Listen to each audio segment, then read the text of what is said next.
नमस्कार दोस्तों, स्वागत है आपका आज की वीडियो में। जैसा कि हम लोग चर्चा कर रहे थे अपने एनसीईआरटी के बुक के बारे में, जो कि क्लास फोर्थ की ईवीएस की है। इसके पहले हम लोगों ने क्लास थर्ड की ईवीएस को कवर किया था।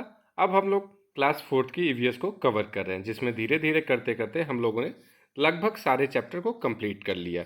ये जो आज का लेक्चर है, ये लास्ट लेक्चर है क्लास फोर्थ का। इसके बाद क्लास फोर्थ में कुछ बचेगा नहीं, सारा कंप्लीट हो चुका है। ठीक है। तो जो लोग पहले की वीडियो नहीं देखे हैं, उनके लिए प्लेलिस्ट बनी हुई है, वो वहाँ पे जाके देख सकते हैं। अब हम बात करेंगे इस वीडियो में चैप्टर नंबर 25 के बारे में, 26 और 27 की। 25 हमारा चटपटी पहेलियाँ। इसमें जो है पहेलियों के द्वारा कई चीज़ों के बारे में बताया गया है। ठीक है, तो शुरुआत करते हैं। नमस्कार दोस्तों, मेरा नाम है विशाल यादव और आप देख रहे हैं सक्षम एकेडमी आजमगढ़। जैसा कि आप वीडियो में देख रहे हैं, पाठ 25 चटपटी पहेलियाँ। देखिए, कुछ चित्र बने हुए हैं, उसके सामने कुछ पहेलियाँ लिखी हुई हैं। तो एक दो पहेलियों को जानते हैं और समझते हैं। कूटी जाती पीसी जाती, भोजन तीखा खूब बनाती, खाने में जो ज़्यादा डल गई तो फिर मुंह से निकली सीसी, आँख नाक से निकले पानी, याद दिला दूं सबको नानी, सोचो सोचो कौन हूँ मैं, जल्दी बोलो कौन हूँ मैं। तो ये किसके बारे में बात किया जा रहा है? तो लगभग सभी लोग जान गए होंगे, ये लाल मिर्ची के बारे में बात की जा रही है। ठीक है, इसी तरीके से कई पहेलियां हैं। जैसे देखिए, अब नीचे हल्दी के बारे में है। हल्दी का चित्र बना हुआ है, उसके बगल में उसके बारे में बताया जा रहा है। कूटी जाती पीसी जाती, खाने में पीला रंग लाती, तेल में मुझे मिलाकर दादी चोट लगने तो झट से लगाती, सबकी चोट को ठीक करती, इसलिए मैं सबको भाती, सोचो सोचो कौन हूँ मैं, जल्दी बोलो कौन हूँ मैं। तो ये हल्दी के बारे में बताया गया है। ऐसे करके कई चीज़ों के बारे में, जैसे यहाँ काली मिर्च के बारे में, जीरे के बारे में और तमाम चीज़ों के बारे में बताया गया है। तो इसमें कुछ खास नहीं है, एक पॉइंट है, उसको बस बता दूं। यहाँ पे लिखा हुआ है, जैसा कि जो हाईलाइटेड है, इसको देखिए। मैं केरल में रहता हूँ, मेरे घर के आंगन में, कहाँ पे? घर के आंगन में मसालों का बगीचा है। किसका बगीचा है? तो मसालों का बगीचा है। और कहाँ रहता है? केरल। तो इस चीज़ को ध्यान रहे, कहाँ रहता है? केरल। जिसमें तेज पत्ता, छोटी इलायची, बड़ी इलायची, काली मिर्च आदि को उगते देखता हूँ। तो इसीलिए कहते हैं ना कि जो मसालों का घर होता है वो केरल को कहा जाता है। तो इसमें मेन इम्पॉर्टेंट पॉइंट यही था, इसके बाद कुछ नहीं है। तो हम बढ़ते हैं अपने चैप्टर नंबर 26 पे। अपना जो पार्ट है 26, फौजी वहीदा। ये फौजी वहीदा का चित्र है, उनकी फ़ोटो है और उनके बारे में बताया गया है। ठीक है, आइए जानते हैं और समझते हैं। यहाँ पे लिखा है, क्या तुमने इनकी फ़ोटो कहीं देखी है? ये हैं लेफ्टिनेंट कमांडर वहीदा प्रिज्म। ये भारतीय नौसेना में डॉक्टर हैं। क्या हैं? भारतीय नौसेना में डॉक्टर हैं और नौसेना के समुद्री जहाज पर काम करने वाली गिनी चुनी महिलाओं में से एक हैं। ये पहली महिला हैं जिन्होंने एक पूरी परेड की कमान संभाली है। ये एक पहली महिला हैं जिन्होंने एक पूरी परेड की कमान संभाली है। किसी भी सेना में ये बहुत बड़ी बात मानी जाती है। ठीक है, तो ये हैं आपकी वहीदा, कमांडर वहीदा। ठीक, ये जो है पहली महिला हैं जिन्होंने पूरी परेड को संभाला है। चलिए अब आगे देखते हैं। ये जो वहीदा हैं, वो जम्मू कश्मीर के राजौरी ज़िले में हैं, जैसा कि यहाँ पे लिखा हुआ है। ठीक है, वहाँ की रहने वाली थी। इन्होंने अपनी सरकारी स्कूल से पढ़ाई की थी। तो ये सब ज़्यादा जानने की ज़रूरत नहीं है। यहाँ पे देखते हैं अध्यापक के लिए क्या लिखा है। बच्चों को भारत के नक्शे में जम्मू कश्मीर ढूंढने के लिए प्रोत्साहित करें।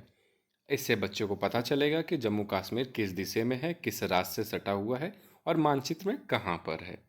ठीक है, चलिए अब आगे बढ़ते हैं, देखते हैं आगे क्या है। यहाँ पे एक इम्पॉर्टेंट पॉइंट है जो कि है अध्यापक के लिए। ठीक है, बच्चों को भारत के तीनों सेनाओं के बारे में जानकारी दी जा सकती है।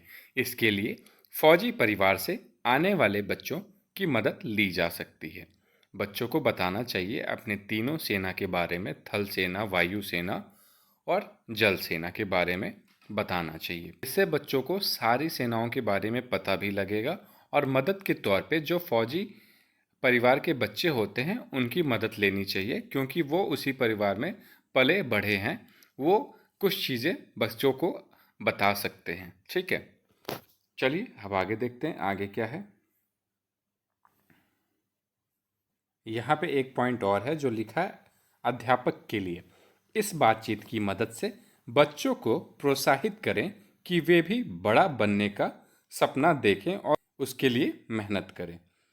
कहने का मतलब ये है कि जो लेफ्टिनेंट वहीदा हैं वो ऐसे गांव से आती थी जहां लड़कियों औरतों को बस घर के कामों में रखा जाता था। उन्होंने काफ़ी जिद किया तो उनके माँ बाप उन्हें सपोर्ट करते हुए गांव को छोड़ना पड़ा और शहर की तरफ बढ़ें ताकि वहीदा अपनी पढ़ाई कर सकें। और इन्होंने अपना मेडिकल एग्ज़ाम क्रैक किया, उसके बाद ये डॉक्टर बनी। ठीक है, तो इसी तरीके से बच्चों को प्रोत्साहित करना चाहिए कि नहीं, आप कर सकते हैं चीज़ों को। ठीक है, चलिए अब आगे देखते हैं आगे क्या है। और है वहीदा। 3 साल तक मेरी परेड देखने के बाद मेरे अधिकारियों ने मुझे यह मौका दिया। मुझे लगा कि मेरे अधिकारियों ने मुझे चुना, मुझ में विश्वास दिखाया, इसलिए मैं बहुत लगन से परेड का अभ्यास किया था। ठीक, फिर आता यहाँ वहीदा। जब परेड होती तो मेरे पीछे 4 टुकड़ियाँ चलती। कितनी टुकड़ियाँ? तो 4। पूरे परेड में 36 निर्देश देने होते थे। कितने निर्देश? तो 36 निर्देश देने होते थे। और निर्देश इतनी जोर से देने होते थे कि सबसे पीछे वाली टुकड़ी के लोग भी सुन पाए, देखने वाले तक भी आवाज़ सुने जो मैदान की दूसरी तरफ बैठे होते हैं। जो मैदान से दूसरी तरफ बैठे होते हैं, दूर बैठे होते हैं, जो दर्शक होते हैं, उन तक भी आवाज़ पहुंचनी चाहिए। इसमें 36 प्रकार के निर्देश देने होते हैं और 4 प्रकार की टुकड़ियां होती हैं, इनके साथ चलती हैं।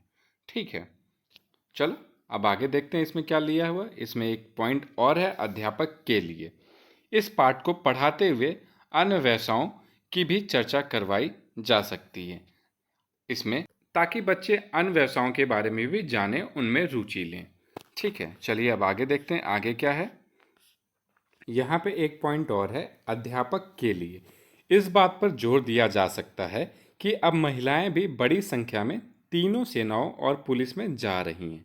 जैसा कि सभी को पता है, अब महिलाएं हर काम में आगे हो रही हैं। बच्चों को कक्षा में प्रिज्म दिखाएं। अब बात आती है प्रिज्म क्या होता है। चलिए समझते हैं प्रिज्म क्या होता है। प्रिज्म कोई टाइटल नहीं है। जैसे वहीदा के नाम के आगे प्रिज्म लगा हुआ, तो ये उनका टाइटल नहीं है, ये उनके पिताजी के द्वारा उन्हें बोला गया है या उन्हें दिया गया है। प्रिज्म जो होता है एक प्रकार का शीशा होता है जिसमें 7 प्रकार की रोशनी निकलती है। वहीदा जी के पिताजी को मालूम था कि उनकी जो ये लड़की है, उनकी जो ये बेटी है, आगे चल के बहुत नाम कमाएगी। इस वजह से उन्होंने प्रिज्म रखा था। तब से वहीदा के नाम के आगे प्रिज्म लगा हुआ था। ठीक है, तो ये अपना रहा चैप्टर नंबर 26। अब हम लोग देखेंगे चैप्टर नंबर 27। ठीक है, तो ये रहा अपना पार्ट 27, कोशिश हुई कामयाब। इसमें जैसा कि एक लड़की है छोटी सी जो पैरों से विकलांग है, अपाहिज है।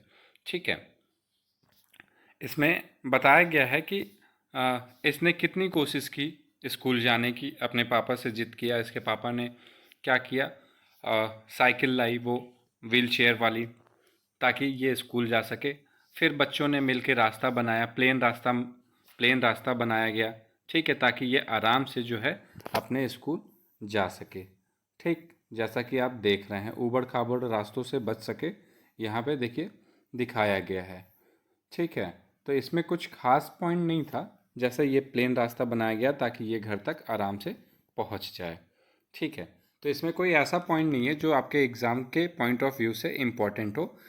इस वजह से इस चैप्टर को पूरा नहीं करेंगे या इसको पढ़ने की कोई ज़रूरत नहीं है। ठीक है, इसको भी हम लोग छोड़ देंगे। तो आज इस वीडियो में हम लोगों ने क्लास 4th की एनसीईआरटी को पूरा कवर कर लिया। क्लास 3rd की ईवीएस कंप्लीट हो गई, क्लास 4th की ईवीएस कंप्लीट हो गई। अब नेक्स्ट वीडियो से हम लोग बात करेंगे क्लास 5th की जो ईवीएस होती है उसके बारे में बात करेंगे।